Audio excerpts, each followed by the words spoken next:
आधुनिक युद्ध की एक महंगी समस्या है। पिछले दशक में हमने हाइपरसोनिक हथियारों के भयानक नए युग के बारे में बहुत सुना है। मिसाइलें ध्वनि की गति से 5 गुना से भी ज्यादा तेज उड़ती है, कभी कभी तो इससे भी कहीं ज्यादा। जैसा कि आप देखेंगे, ये ऊपरी वायुमंडल में घूमती हुई जाती है। इतनी तेज चलती हैं कि रडार ऑपरेटर के देखने से पहले निशाना जलकर राख हो जाता है। आप देख सकते हैं, मैक 5 और उससे ज्यादा। ये बहुत तेज है। अमेरिकी सेना के पास वास्तव में ऐसी एक हाइपरसोनिक मिसाइल है जिसे लॉन्ग रेंज हाइपरसोनिक वेपन कहा जाता है, या इसके उपनाम से कहें तो डार्क ईगल। या ये इंजीनियरिंग का एक कमाल है। यह बेहद तेज है, लेकिन इसमें एक छोटी सी कमी भी है। यह बेहद महंगी है। कांग्रेसनल रिसर्च सर्विस के विश्लेषण के अनुसार एक डार्क ईगल मिसाइल की कीमत लगभग, ध्यान से सुनिएगा, $41 मिलियन है इस छोटी सी चीज के लिए। शायद इतनी छोटी भी नहीं, लेकिन तुलना करें तो डार्क ईगल मिसाइल दागना ऐसा है जैसे 1/3 F-22 विमान फायर करना। यह एक ऐसा हथियार है जो इतना ज्यादा महंगा है कि असली युद्ध में आप इसे इस्तेमाल करने से डरेंगे। और इससे भी बुरा यह है कि इनकी कीमत एक प्राइवेट आइलैंड जितनी है। अमेरिका के पास सबसे बड़ा रक्षा बजट है, फिर भी वो इन्हें इतनी संख्या में नहीं बना सकता। सेना की योजना के तहत इनकी संख्या दर्जनों में या ज्यादा से ज्यादा कुछ 100-150 रहेगी। उच्च तीव्रता वाले संघर्ष में आपका गोला बारूद दोपहर के भोजन से पहले ही खत्म हो जाएगा। लेकिन अगर आप उस दूरी, रेंज का थोड़ा सा हिस्सा छोड़कर उसके बदले बहुत ज्यादा द्रव्यमान हासिल कर सकें, तो क्या हो अगर आप वही इंजीनियरिंग वाली सोच को ले जिसने दोबारा इस्तेमाल होने वाले रॉकेटों को बनाए और इस्तेमाल कर धमाके करने में लगा दें। लेकिन रॉकेट पर फिर कैस्टेलियन नाम की एक कंपनी सामने आई जिसे स्पेसएक्स के 3 पूर्व इंजीनियरों ने वित्त पोषित किया था। उन्होंने रक्षा अनुबंधों की अत्यधिक लागत को देखा और कहा, हम इसे सस्ते में कर सकते हैं। निश्चित रूप से वे एक ऐसा हथियार बना रहे हैं जिसका नाम किसी सैन्य उपकरण से कम और किसी आम समुद्री डाकू फिल्म के खलनायक से ज्यादा मिलता जुलता है, जिसमें शायद जॉनी डेप मुख्य भूमिका में हो। ब्लैकबियर्ड आम लोगों के लिए हाइपरसोनिक्स है। यह मार्क 5+ स्ट्राइक हथियार है जिसे सामान्य हाईमार्स ट्रकों से दागने के लिए बनाया गया है, जिन्हें आप रोज खबरों में देखते हैं। लेकिन मुख्य आकर्षण गति नहीं है, बल्कि जाहिर है इसकी कीमत है। कास्टेलियन का दावा है कि वे इन्हें सैकड़ों हजार डॉलर में बना सकते हैं, न कि आप जानते हैं दसियों मिलियन में।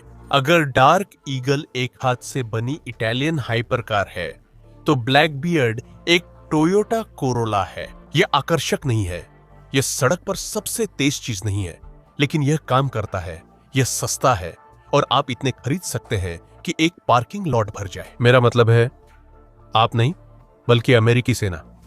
यह एक नई हथियारों की दौड़ है। यह सबसे तेज टॉप स्पीड या सबसे लंबी रेंज की दौड़ नहीं है, यह किफायती मात्रा की दौड़ है। यह न्यू मैक्सिको के रेगिस्तान में 1000 एकड़ की फैक्ट्री और एक समुद्री डाकू थीम वाली स्टार्टअप की कहानी है, और अमेरिकी सेना की एक साधारण समस्या को हल करने की बेताब कोशिश। जब आपके दुश्मन के पास आपकी मिसाइलों से कहीं अधिक लक्ष्य हो, तो युद्ध कैसे जीते? हाइपरसोनिक हथियारों की दौड़ और लागत की समस्या।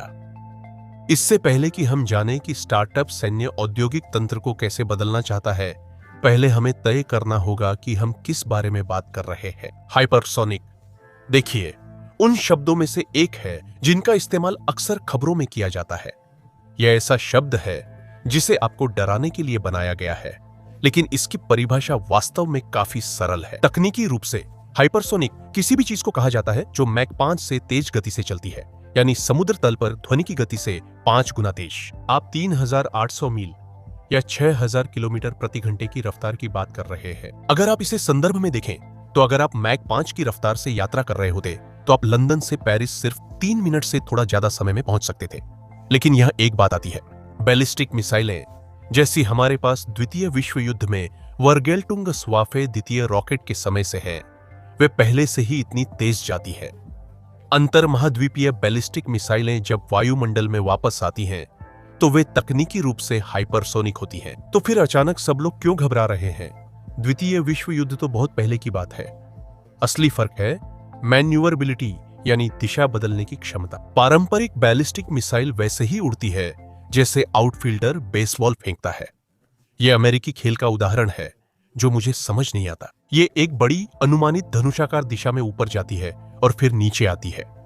अगर आपके पास ठीक ठाक रडार और 1980 के दशक का कंप्यूटर है या शायद 10 साल पुराना आपका फोन भी हो, आप ठीक से गणना कर सकते हैं कि ये कहां गिरेगी वहां पहुंचने से 20 मिनट पहले। ये तेज है पर बेवकूफ। आधुनिक हाइपरसोनिक हथियार थोड़े अलग है। ये सिर्फ आसमान से गिरते नहीं हैं, ये चीजें असल में उड़ सकती हैं और ये 2-3 मुख्य प्रकारों में आती हैं। पहले आपके पास बूस्ट ग्लाइड वाहन होते हैं, जैसे कि आर्मी का डार्क ईगल। आप एक ग्लाइडर को एक विशाल रॉकेट के ऊपर बांधते हैं, उससे अंतरिक्ष की सीमा तक छोड़ते हैं और फिर वो अलग हो जाता है। लेकिन एक आर्क में गिरने की बजाय यह ऊपरी वायुमंडल में ऐसे उछलता है जैसे कोई पत्थर तालाब पर उछलता है और एयरोडायनामिक लिफ्ट का इस्तेमाल करके रास्ता बदलता और बचता है। दूसरा प्रकार एयर ब्रीदिंग क्रूज मिसाइल का है। ये स्क्रैमजेट इंजन इस्तेमाल करते हैं जो सुपरसोनिक गति से हवा खींचकर पावर फ्लाइट बनाए रखते हैं। ये नीचे रहते हैं, पृथ्वी की गोलाई के पीछे छुपे रहते हैं और मैक 5 की रफ्तार से दौड़ते हैं। क्योंकि ये हथियार बैलिस्टिक मिसाइलों से नीचे रहते हैं और उड़ान के दौरान दिशा बदल सकते हैं। यह रडार ऑपरेटरों के लिए एक बुरा सपना है। जब तक आप क्षितिज के ऊपर इसे देखते हैं, प्रतिक्रिया के लिए 20 मिनट नहीं, किस्मत हो तो 2 मिनट मिलते हैं। अमेरिका क्यों चिंतित है? ठीक है, तो यह हमें आज की कहानी के उस हिस्से पर ले आता है जहां पेंटागन थोड़ा घबराने लगता है। लंबे समय तक संयुक्त राज्य अमेरिका सटीक हमले का निर्विवाद राजा था। अगर अमेरिका दुनिया के दूसरे छोर की किसी खास इमारत की खिड़की उड़ाना चाहता तो वह कर सकता था। लेकिन तैनात हाइपरसोनिक हथियारों के क्षेत्र में अमेरिका फिलहाल पिछड़ रहा है। रूस ने अवांगार्ड और किंजल जैसे सिस्टम तैनात किए हैं। चीन के पास DF-17 बूस्ट ग्लाइड हथियार है, जिसे एयरक्राफ्ट कैरियर्स डुबाने के लिए बनाया गया और वे इसे ट्रकों पर बीजिंग में परेड कर रहे हैं। यहां तक कि उत्तर कोरिया और ईरान जैसे देश भी दावा कर रहे हैं कि वे हाइपरसोनिक ग्लाइडर का परीक्षण कर रहे हैं। वहीं अमेरिकी कार्यक्रम, चलिए बस इतना कहें, परेशानियों से घिरे रहे हैं। सेना के पास लॉन्ग रेंज हाइपरसोनिक वेपन नामक लंबी दूरी का हाइपरसोनिक हथियार है। नेवी के पास कन्वेंशनल प्रॉम्प्ट स्ट्राइक है। एयर फोर्स के पास air launched rapid response weapon, शायद एरो कहते हैं इसे। आखिरकार यह अमेरिकी सेना है। मैंने देखा, पर यह मेरे उच्चारण शब्दकोश में नहीं था। उन्होंने इसे रद्द करने की कोशिश की, फिर नहीं की, शायद कर भी दी। सैन्य खरीदारी जटिल होती है तो ऐसा होना स्वाभाविक है। इन कार्यक्रमों को उसी पुराने जाने पहचाने श्राप ने जकड़ रखा है जो आप इस चैनल पर हर वक्त देखते हैं। भयानक लागत बढ़ोतरी, अंतहीन देरी और असफल परीक्षण। और क्योंकि इन्हें बनाना बहुत जटिल है, इसलिए इनकी संख्या बहुत कम है, कुल कुछ दर्जन मिसाइलें। यही मुख्य रणनीतिक समस्या है। सैन्य हल्कों में इसे मैगजीन डेप्थ कहा जाता है। यह एक सरल अवधारणा है। आपकी बंदूक में दोबारा लोड करने से पहले कितनी गोलियां हैं, चौंकाने वाला है। हमें पता है आधुनिक युद्ध में आपके पास कितनी मिसाइलें हैं इससे पहले कि फैक्ट्री से फिर ऑर्डर करना पड़े। हाइपरसोनिक मिसाइलें बेहतरीन डेवन हथियार हैं। ये वही अचूक उपाय हैं जिनसे आप दरवाजा तोड़ते हैं और दुश्मन को पता चले कि युद्ध शुरू हो गया है, उससे पहले command centre, air defence radar व कम्युनिकेशन नोड्स नष्ट कर देते हैं। पर युद्ध आमतौर पर एक दिन नहीं चलता। सच कहूं तो जब तक आप हाल ही में अमेरिका, ईरान या वेनेजुएला नहीं हैं, यह कहा जा सकता है। सामरिक और अंतरराष्ट्रीय अध्ययन केंद्र जैसे प्रबुद्ध मंडल द्वारा ताइवान को लेकर एक काल्पनिक संघर्ष पर किए गए वॉर गेम्स, पेंटाग्राम चित्र। कई हालात में अमेरिका अपनी लंबी दूरी की एंटी शिप मिसाइलें 1 हफ्ते से कम में खत्म कर देता है। शानदार हथियार खत्म होने पर सिर्फ पुराने धीमे हथियार बचते हैं जो शायद आधुनिक वायु रक्षा प्रणाली पार नहीं कर सके। उम्मीद है आपने मिसाइलों से वायु रक्षा प्रणालियां नष्ट की होंगी, वरना आपकी जंग की शुरुआत अच्छी नहीं हुई होगी। तो अगर आपकी हाइपरसोनिक मिसाइल की कीमत $41 मिलियन है, तो आप उनकी हजारों की संख्या में जमाखोरी नहीं कर सकते। उसके लिए बजट ही नहीं है। आप शारीरिक रूप से इतनी मिसाइलें बना ही नहीं सकते कि लंबी जंग चला सके। इसलिए पेंटागन इस समय एक बहुत महंगे समस्या को देख रहा है। उन्होंने मिसाइलों की दुनिया की फेरारी तो बना ली, पर उन्हें अब समझ आ रहा है कि जंगों में टोयोटा कोरोला जैसी मिसाइलें चाहिए होंगी। और यही सवाल है जिसका जवाब ब्लैकबियर्ड ढूंढने की कोशिश कर रहे हैं। क्या आप एक ऐसी हाइपरसोनिक हथियार बना सकते हैं जो इतनी तेज हो कि खतरनाक हो, लेकिन इतनी सस्ती हो कि उसे इस्तेमाल करके उपभोजित किया जा सके? क्या आप इन्हें हजारों की संख्या में बना सकते हैं ताकि गोला बारूद खत्म होना आपकी सबसे बड़ी चिंता न रहे? क्योंकि अगर आप ऐसा नहीं कर सकते तो सारी रफ्तार का कोई मतलब नहीं रह जाता। उस समस्या को हल करने के लिए अमेरिका ने रेथियोन या लॉकहीड मार्टिन की ओर रुख नहीं किया। बल्कि एक ऐसे स्टार्टअप की ओर रुख किया जो 4 साल पहले अस्तित्व में ही नहीं था, कास्टिलियन और ब्लैकबियर्ड। ठीक है, ये मिसाइल अलग क्यों है, समझने के लिए पहले इसके निर्माताओं को समझना होगा, क्योंकि आमतौर पर जब पेंटागन को एक नया हाइपरसोनिक हथियार चाहिए होता है तो प्रक्रिया कुछ इस तरह दिखती है। जनरलों की एक समिति एक आवश्यकताओं का दस्तावेज तैयार करती है जो टेलीफोन बुक जितना बड़ा होता है। वे इसे रेथियन जैसे बड़े रक्षा ठेकेदार को देते हैं जो अगले 5 साल पावर पॉइंट स्लाइड्स और कंप्यूटर मॉडल बनाने में लगाता है। $1 अरब खर्च करने के बाद वे काम चालू करते हैं, जबकि कास्टिलियन ने ऐसा नहीं किया। इस कंपनी को 2022 में ब्रैन हार्गिस, शॉन पिट और एंड्रयू क्रेट्स ने स्थापित किया। ये तीनों ही स्पेसएक्स के एल्यूमिनियम इंजीनियर हैं और वे अपने साथ तेजी से आगे बढ़ने और कठोर परीक्षण की इंजीनियरिंग संस्कृति का वह विशिष्ट ब्रांड लेकर आए हैं। स्पेसएक्स जैसी जगह की नौकरी छोड़ना, जहां आप अंतरिक्ष उड़ान के इतिहास को सक्रिय रूप से फिर से लिख रहे हैं, और एक डिफेंस कंपनी शुरू करना, इसे हम जुआ कहेंगे। रक्षा उद्योग स्टार्टअप्स के प्रति बेहद शत्रुतापूर्ण रवैया रखता है। यह उन बेहतरीन विचारों का कब्रिस्तान है जो सरकारी ठेके की प्रतीक्षा करते करते मर गए। लेकिन इन लोगों ने उन्होंने अपने करियर को एक साधारण सोच पर दांव पर लगा दिया कि सेना को एक और महंगा मिसाइल जिसकी कीमत $41 मिलियन है उसकी जरूरत नहीं है, और उनका आइडिया काम कर गया। उन्होंने तुरंत $14.2 मिलियन की सीड फंडिंग जुटा ली। 2025 की शुरुआत तक उन्होंने $100 मिलियन की सीरीज ए फंडिंग हासिल कर ली थी, और 2025 के अंत तक इतना ज्यादा हाइप था कि उन्होंने सीरीज भी $350 मिलियन पर बंद कर दी। एंड्रीसेन, होरोविट्ज और लाइटस्पीड जैसी दिग्गज कंपनियों ने कंपनी का मूल्यांकन अरबों डॉलर में किया है, लेकिन अरबों डॉलर से पहले उन्हें यह साबित करना था कि यह सब सिर्फ दिखावा नहीं है। मार्च 2024 में चुपचाप और बिना किसी मीडिया हंगामे के कास्टिलियन ने मोजावे रेगिस्तान से एक प्रोटोटाइप बाहर निकाला। यह अभी कोई हथियार नहीं था, इसमें कोई वॉरहेड नहीं था, यह एक बैटलशिप टेस्ट रिग था। भारी, बदसूरत डेटा इकट्ठा करने के लिए बनाया गया था। उन्होंने इसे लॉन्च किया और यह पूरी तरह से काम कर गया। जब बड़े प्राइम कॉन्ट्रैक्टर्स डिजाइन रिव्यू में थे, कास्टिलियन रेगिस्तान में ठोस रॉकेट ईंधन जला रहा था और तेज टेस्टिंग पर जोर दे रहा था। मिड 2023 से उन्होंने दर्जनों कंपोनेंट टेस्ट किए थे। उनकी सोच शुरुआती स्पेस एक्स फैल्कन 1 के दिनों जैसी ही है। बनाओ, उड़ाओ, जानो क्यों फटा, फिर अगली बार फिर से बनाओ। उन्होंने यही कहा, विरोधी से तेज लर्निंग साइकिल रखना। मैं इसे तेजी से आगे बढ़ो और कठोर परीक्षण कहूंगा। और साफ है, पेंटागन ये सब देख रहा था। आर्मी के वित्तीय वर्ष 2026 के बजट अनुरोध में, जो आमतौर पर इंसानों के लिए सबसे उबाऊ पोर्टेबल डॉक्यूमेंट फॉर्मेट का संग्रह होता है, एक नया नाम दिखाई दिया, जो प्रोजेक्ट HX-3 के पीछे छुपा हुआ एक लाइन आइटम था, जिसे ब्लैकबियर्ड ग्राउंड लॉन्च कहा गया था। आर्मी ने वित्तीय वर्ष 26 में ब्लैकबियर्ड के त्वरित प्रोटोटाइपिंग के लिए $25 मिलियन मांगे। उन दस्तावेजों में जो मिशन प्रोफाइल बताई गई है, वह काफी दिलचस्प है। आर्मी ने साफ तौर पर कहा है कि ब्लैकबियर्ड डार्क ईगल का विकल्प नहीं है। यह न ज्यादा दूर जाएगा, न तेज। इसका लक्ष्य वॉशिंगटन से मॉस्को को निशाना बनाना नहीं है।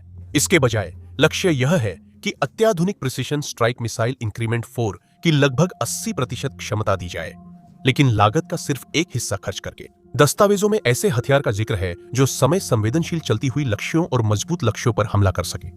मूल रूप से वे ऐसा हथियार चाहते हैं जो मोबाइल मिसाइल लॉन्चर या रडार ट्रक को मारने के लिए पर्याप्त हो, इतना सस्ता हो कि आप आसानी से बड़ा लाल बटन दबा सके।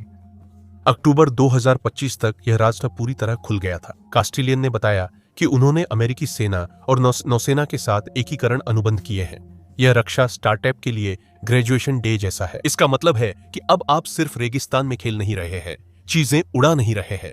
सरकार आपको अपने असली ट्रकों और जहाजों पर अपनी मिसाइल लगाने के लिए पैसे दे रही है, और यहाँ योजना काफी आक्रामक है। इंटीग्रेशन परीक्षण 2026 में होंगे, और सफल रहे तो सेना चाहती है कि 2027 या 2028 तक ये मैदान में हो।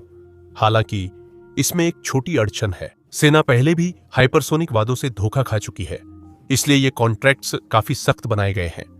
सेना ने कहा है, पायरेट मिसाइल वाले लोग हमें बहुत पसंद हैं, लेकिन अगर आप कोई डेडलाइन मिस करते हैं या कीमत बढ़ती है तो आपको बाहर का रास्ता दिखा दिया जाएगा। आर्रर, मैं रुकता हूं। शायद ऐसा लगता है कि पेंटागन ने आखिरकार यह सीख लिया है कि आप किसी समस्या पर अनंत पैसा फेंककर उसे पीछे नहीं कर सकते। आपको वास्तव में डिलीवरी भी लेनी पड़ती है। ब्लैकबियर्ड शायद कैसे काम करता है। प्रयोगशाला में मिसाइल बनाना आसान है, लेकिन उसे युद्ध क्षेत्र तक लाना अलग चुनौती है। आमतौर पर जब सेना किसी नए प्रकार के हथियार खरीदती है तो उसे ले जाने के लिए ट्रकों का एक नया बेड़ा भी खरीदना पड़ता है। इसका मतलब है हजारों सैनिकों को नए ट्रक चलाने, मरम्मत करने और दुर्घटनाओं से बचने की ट्रेनिंग देना। यह एक लॉजिस्टिकल दुःस्वप्न है। कास्टिलियन ने समस्या को पीछे छोड़ दिया, मौजूदा चीजों के साथ काम करने वाला समाधान बनाकर। MX-142 हाइमार्स आधुनिक तोपखाने का स्टार है। यह एक पॉड को लोड करके काम करता है, जो एक मानकीकृत बॉक्स होता है जिसे पीछे की तरफ स्लाइड करके लगाया जाता है। मिशन के अनुसार वह पॉड 6 निर्देशित multiple launch rocket system rocket, एक बड़ी अटैकम्स मिसाइल या 2 प्रिसीजन स्ट्राइक मिसाइल रख सकता है। ब्लैकबियर्ड को इसी पॉड के एक संशोधित संस्करण के अंदर फिट होने के लिए डिजाइन किया गया है, जिसे multiple launch rocket system family of munitions कहा जाता है। और यह वाकई में बहुत होशियारी से किया गया है। इसका मतलब है कि कोई भी हाइमार्स क्रू कहीं भी सप्लाई डिपो पर जाकर स्टैंडर्ड रॉकेट्स को हाइपरसोनिक मिसाइल पॉड से बदल सकता है और बिश बैश बॉश वे आसानी से तैयार हो जाते हैं। लेकिन सेना सिर्फ आज के ट्रकों को नहीं देख रही है, वे कल के रोबोट्स को भी देख रही है। ब्लैकबियर्ड से जुड़े बजट दस्तावेजों में सेना इसे प्रमुख गोला बारूद बताती है। Common autonomous multi domain launcher यानी कैमल। कैमल बिल्कुल वैसा ही है जैसा इसके नाम से लगता है। यह भारी M1075 चेसिस पर आधारित एक रोबोटिक लॉन्चर ट्रक है जो स्वयं चल सकता है। यह अवधारणा वास्तव में कारगर है। एक क्रू ऑप्शनल ट्रक खतरनाक आगे की स्थिति में चला जाता है, उपग्रह के माध्यम से फायरिंग कमांड प्राप्त करता है, हाइपरसोनिक मिसाइलों का एक जत्था दागता है और दुश्मन के जवाबी हमले से पहले ही वहां से निकल जाता है। अगर ट्रक में विस्फोट हो जाता है, मेरा मतलब है आपका कुछ नुकसान हुआ, कोई मरा नहीं, इतनी भी बुरी बात नहीं। सस्ती हाइपरसोनिक मिसाइल और रोबोटिक लॉन्चर को जोड़ना युद्ध का नया तरीका है। अब आप एक $100 मिलियन के स्टेल्थ बॉम्बर और 2 पायलट नहीं, बल्कि सिर्फ एक रोबोट और सस्ती मिसाइल को जोखिम में डालते हैं। सेना जमीन से लॉन्चर पर, जबकि नौसेना और वायुसेना समुद्र की ओर ध्यान दे रही है। 2025 के अंत में कास्टिलियन ने नौसेना के साथ एकीकरण अनुबंध घोषित किए। अब यह विवरण काफी ज्यादा धुंधले हैं। प्रेस रिलीजेस में ऑपरेशनल प्लेटफॉर्म्स जैसे अस्पष्ट शब्द इस्तेमाल किए गए हैं।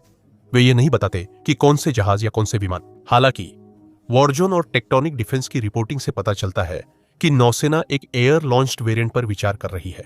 और यह समझ में आता है, अगर आप एक सुपर हॉर्नेट या F-35 के पंख के नीचे से एक मार्क 5 मिसाइल गिरा सकते हैं, आप वास्तव में अपने कैरियर ग्रुप की पहुंच सैकड़ों मील तक बढ़ा देते हैं, बिना जहाज को खतरे में डाले। और क्योंकि ब्लैकबियर्ड को कॉम्पैक्ट डिजाइन किया गया है, आप सिर्फ एक ही नहीं बल्कि कई मिसाइलें ले जा सकते हैं। तो ये सब असल में कब होता है? टाइमलाइन हैरान करने वाली तेजी से है। सेना की अपनी अनुसूची के अनुसार फेज 1 अभी चल रहा है। इस साल या 2026 में प्रोटोटाइप और प्रूफ ऑफ कॉन्सेप्ट फ्लाइट्स देख सकते हैं। इसमें संशोधित पॉड्स से फिक्स्ड फिन टेस्ट व्हीकल्स को फायर कर यह साबित करना शामिल है कि वे ट्यूब में नहीं फंसते। मुझे लगता है यह उसका हिस्सा है। अगर यह सफल रहा तो दूसरा चरण 2027 में शुरू होगा। यह लाइव फायर चरण है, जहां उत्पादन के करीब पहुंच चुकी मिसाइलों को वास्तविक उच्च मार्स लॉन्चरों से वास्तविक लक्ष्यों पर दागा जाता है। अगर वह काम करता है और सेना ऑफ रैंप नहीं अपनाती तो 2028 तक शुरुआती ऑपरेशनल डिलीवरी हो सकती है। अगर तुलना करें तो ज्यादातर डिफेंस प्रोग्राम्स को सिर्फ यह तय करने में ही 1 दशक लग जाता है कि प्रोटोटाइप को कौन सा रंग देना है। ब्लैकबियर्ड 6 साल में पावर पॉइंट प्रेजेंटेशन वाली स्टार्टअप कंपनी से फील्ड में हथियार तैनात करने की कोशिश कर रहा है। अगर वे ऐसा करते हैं तो अमेरिकी सेना दशक के अंत से पहले ही समुद्री डाकू नाम की हाइपरसोनिक मिसाइल दाग सकती है। लेकिन ऐसा करने के लिए इन्हें बनाना होगा हजारों की संख्या में, और इसके लिए एक फैक्ट्री चाहिए। अब पारंपरिक तरीके से एक हाइपरसोनिक मिसाइल बनाने में सालों की विंड टनल टेस्टिंग, अनगिनत कंप्यूटर सिमुलेशन और समितियां जो एक ही फिन के एरोडायनामिक्स पर बहस करती रहती हैं। आप हर संभव कोशिश करते हैं कि जब आप पहली बार बटन दबाएं तो बिल्कुल भी कोई गलती ना हो। कास्टिलियन का तरीका अलग है। उनका मानना है कि अगर आप कभी चीजें नहीं उड़ाते तो आप तेज नहीं सीख रहे। सोशल मीडिया फीड्स और वॉरजोन की रिपोर्ट्स ने कैलिफोर्निया के Mojave air and space port और न्यू मैक्सिको के स्पेस पोर्ट अमेरिका से लगातार लॉन्च ट्रैक किए हैं। हम हर 6 महीने में एक बड़े टेस्ट की बात नहीं कर रहे हैं। चीफ एग्जीक्यूटिव ऑफिसर ब्रायन हार्गिस ने तीव्र परीक्षण चक्रों के बारे में बात की है, जिसमें वे 30 दिनों की अवधि में कई विकासात्मक उड़ानें संचालित करते हैं। यह वही पुनरावृत्त डिजाइन मॉडल है जिसका स्पेसएक्स ने लॉन्च मार्केट पर कब्जा करने के लिए इस्तेमाल किया, बजाय लंबी सप्लाई चेन से महंगे कंपोनेंट्स खरीदने के। कास्टिलियन सब कुछ वर्टिकली इंटीग्रेट करता है। वे अपने solid rocket motor, mission software और सीकर खुद बनाते हैं। यह सुनने में अच्छा है, पर पर्दे के पीछे यह अब भी काफी मुश्किल है। हर टेस्ट के लिए इंजीनियर, रेंज सेफ्टी ऑफिसर और टेलीमेट्री स्पेशलिस्ट्स की टीम चाहिए होती है। लेकिन इसका नतीजा यह है कि जहां उनके प्रतियोगी अभी भी पार्ट्स का इंतजार कर रहे हैं, कास्टिलियन पहले ही पिछले क्रैश का डेटा देख रहे हैं। लेकिन टेस्टिंग तो बस टेस्टिंग ही है। यहां का मकसद बड़े पैमाने पर उत्पादन है। 2025 के अंत में प्रोजेक्ट रेंजर की खबर आई। कास्टिलियन ने न्यू मैक्सिको के रियो रैंचो में 1000 एकड़ जमीन ली। यह लगभग 750 फुटबॉल मैदानों जितना है। यह परिसर ठोस रॉकेट मोटर उत्पादन और ब्लैकबियर्ड मिसाइल असेंबली के लिए समर्पित है। यहाँ की महत्वाकांक्षा वाकई काबिले तारीफ है। हार्गिस ने इंटरव्यू में स्वीकार किया कि उन्होंने जमीन के अंतिम परमिट मिलने से पहले ही 20 से ज्यादा स्टील के औद्योगिक भवनों का ऑर्डर दे दिया था। यह एक विशाल युद्ध कोष द्वारा वित्त पोषित है, जिसमें $350 मिलियन की सीरीज बी फंडिंग शामिल है। इससे उन्हें भारी मशीनरी खरीदने के लिए आवश्यक धनराशि मिल जाती है। और यही हमें सबसे महत्वपूर्ण संख्या तक ले आता है। इस पूरे वीडियो में हमने यह स्थापित किया है कि सेना की मौजूदा डार्क ईगल मिसाइल की कीमत प्रति शॉट लगभग $41 मिलियन है। लेकिन कास्टिलियन का दावा है कि ब्लैकबियर्ड की कीमत प्रति यूनिट सैकड़ों हजार डॉलर होगी। चलिए सतर्क रहते हैं और मान लेते हैं कि इसकी कीमत $4 लाख है। यह कीमत में 100 से 1 का अंतर है। एक ब्लैकबियर्ड की कीमत में जिसके मारे जाने या चूक जाने या असफल होने की संभावना रहती है, सैद्धांतिक रूप से आप 100 ब्लैकबियर्ड खरीद सकते हैं। फिलहाल अगर दुश्मन सस्ता ड्रोन भेजे और आप $2 मिलियन की पैट्रियट मिसाइल से गिराएं, तो आप आर्थिक युद्ध हार रहे हैं। लेकिन अगर आप $4 लाख की हाइपरसोनिक मिसाइल से $2 करोड़ के रडार सिस्टम को नष्ट कर सकते हैं, तो आप जीत रहे हैं, है ना? यह एक प्रसिद्ध उदाहरण है जिसे अक्सर स्टालिन से जोड़ा जाता है। मात्रा में भी अपनी एक गुणवत्ता होती है। हालांकि शायद स्टालिन लोगों की बात कर रहे थे। पिछले 30 वर्षों से पश्चिम ने हर चीज की गुणवत्ता पर ही दाम लगाया है। हमने बहुत कम संख्या में अविश्वसनीय रूप से अजेय मशीनें बनाई हैं। ब्लैकबियर्ड मात्रा पर दाम है। यह एक दाम है कि अगली जंग में सबसे अच्छा मिसाइल होना उतना मायने नहीं रखेगा जितना सबसे ज्यादा मिसाइलें होना मायने रखेगा। सिद्धांत, खतरे और ब्लैकबियर्ड क्या बदलता है? अगर ब्लैकबियर्ड सच में काम करता है तो यह सेना का बजट और लड़ाई का तरीका दोनों बदल देगा। पिछले दशक में हाइपरसोनिक हथियारों को जादुई हथियार माना गया है। ये दुर्लभ जादुई चीजें थीं जिन्हें तिजोरी में बंद रखा जाता था और युद्ध के बुरे दिनों के लिए बचाया जाता था। आप तभी एक दागते जब आपको दुश्मन के मुख्य मुख्यालय या उनके किसी एयरक्राफ्ट कैरियर को नष्ट करना होता। आप निश्चित रूप से इसे किसी ट्रक या ऐसी किसी चीज पर बर्बाद नहीं करते। लेकिन अगर ब्लैकबियर्ड किफायती कीमत पर बड़े पैमाने पर बैटरी उपलब्ध कराने के अपने वादे को पूरा करता है, तो बहुत कुछ बदल जाएगा। एक अकेली हाई मार्स बैटरी को किसी गुप्त स्थान से भी तैयार किया जा सकता है। टैंकों के काफिले या बिखरे हुए एयर डिफेंस नेटवर्क पर हाइपरसोनिक मिसाइलों की बौछार छोड़ो और मिसाइलों के टकराने से पहले ही वहां से निकल जाओ। कमांडरों को फायर करने की अनुमति के लिए राष्ट्रपति को कॉल करने की जरूरत नहीं होगी। वे $100 मिलियन खर्च नहीं कर रहे, सिर्फ कुछ क्रूज मिसाइलों जितना खर्च है। इससे पेंटागन का लेयर्ड फायर कॉन्सेप्ट बनता है। ब्लैकबियर्ड को समझने के लिए आपको संयुक्त राज्य अमेरिका आर्मी की मिसाइलों की पूरी फैमिली फोटो देखनी होगी, जो एक 3 स्तरीय सिस्टम है। सबसे ऊपर आपके पास लॉन्ग रेंज हाइपरसोनिक वेपन या डार्क ईगल है, जो एक स्लेज हैमर है। इसकी रिपोर्टेड रेंज 1725 मील से भी ज्यादा है, यानी 2775 किलोमीटर। यह 17 मेक या उससे ज्यादा की स्पीड से उड़ता है। इसे दुश्मन के रणनीतिक ठिकानों को सुरक्षित दूरी से नष्ट करने के लिए बनाया गया है। बीच में है प्रिसीजन स्ट्राइक मिसाइल, खासकर इसका फ्यूचर इंक्रीमेंट फॉर वेरिएंट। यह एक स्नाइपर राइफल है। यह उन्नत प्रणोदन, संभवतः रैमजेट का उपयोग करती है, ताकि लगभग 620 मील या 1000 किलोमीटर दूर तक के लक्ष्यों को भेदा जा सके। और फिर नीचे है ब्लैकबियर्ड। यह वह बंदूक है जिसे आप लगभग सभी को दे सकते हैं। सेना का लक्ष्य प्रिसीजन स्ट्राइक मिसाइल इंक्रीमेंट 4 की 80% क्षमता देना है, जो लगभग 800 किमी या 500 मील रेंज दर्शाता है। लेकिन इस कहानी का एक थोड़ा सा काला पक्ष भी है। आज हथियार नियंत्रण विशेषज्ञ इस हाइपरसोनिक स्पीड के वस्तुकरण से डरे हुए हैं। समस्या अस्पष्टता की है। जब रडार ऑपरेटर देखता है कि मिसाइल मैक 5 या 17 की रफ्तार से ज्यादा, अगर आप डार्क ईगल की बात कर रहे हैं, तो उनके पास प्रतिक्रिया करने के लिए कुछ ही सेकंड होते हैं। उन्हें नहीं पता कि वह मिसाइल उच्च विस्फोटक ले जाने वाली पारंपरिक ब्लैकबीर्ड मिसाइल है या परमाणु रणनीतिक हथियार। उन्हें नहीं पता कि उसकी कीमत $3 लाख है या 3 करोड़। उन्हें बस इतना पता है कि वे मरने वाले हैं। सस्ती हाइपरसोनिक मिसाइलें युद्ध क्षेत्र में भरने से परमाणु युद्ध का खतरा बढ़ सकता है। अगर हाइपरसोनिक मिसाइल दागना तोप के गोले दागने जितना आम हो जाता है, तो विनाशकारी गलतफहमी की संभावना बहुत बढ़ जाती है। जो एक हाई मास ट्रक में बैठे कमांडर को लागत कुशल सामरिक हमला लगता है, वही सामने वाले जनरल को एक सिर काटने वाले पहले हमले जैसा लग सकता है। पहले बैलिस्टिक मिसाइलों के साथ निर्णय के लिए 20-30 मिनट मिलते थे। अब यह घटकर 5 या उससे कम रह सकता है, जिससे कूटनीति का समय कम हो जाता है।